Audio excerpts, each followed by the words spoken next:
Сәлем балақай, бұл мен Көжек. Мен бүгін сендерге балабақшадағы қауіпсіздік ережесін түсіндіремін. Бірінші, балабақшаға келер кезде үйіңнен бөгде зат алып келме, тек балабақшаға рұқсат еткен затты ғана ал. Екінші, балабақшадан қайтарда бейтаныс бөтен адаммен кетпе, тек таныстарыңмен, ата-анаңмен кетуге ғана болады. Үшінші, балабақшада ұйықтар кезде еш уақытта жататын орынның шетіне жатпа, не затыңды да ілме, құлап кетуің мүмкін. Төртінші, балабақшада тамақтанар кезінде қолыңды міндетті түрде жуу және шанышқы, қасық секілді ас ішер құралдармен ойнама. Қатар отырған бүлдіршіндерді зақымдауы мүмкін. Бесінші, ойын алаңында сақ бол. Тербетіліп тұрған әткеншектің алдынан өтпе, құлатып жіберуі мүмкін. Суды ашық қалдыруға болмайды, жанып тұрған пешке жақындама және ашық тұрған терезеге жақындаушы болма. Жетінші, балабақшада баспалдақтан түсіп немесе мінетін кезде үнемі алдыңа және аяғыңның астына қара.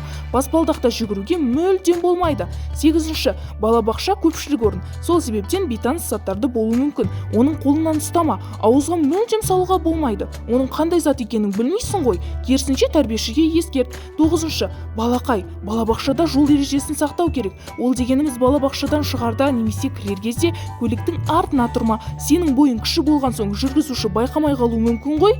Оныншы, ал бүгінгі соңғы ережеміз ретінде балабақшаның ауласынан тәрбиешінің рұқсатынсыз еш жаққа шығуға болмайды. Осы ережелерін орындау әрбір бүлдіршіннің балабақшадағы міндеті.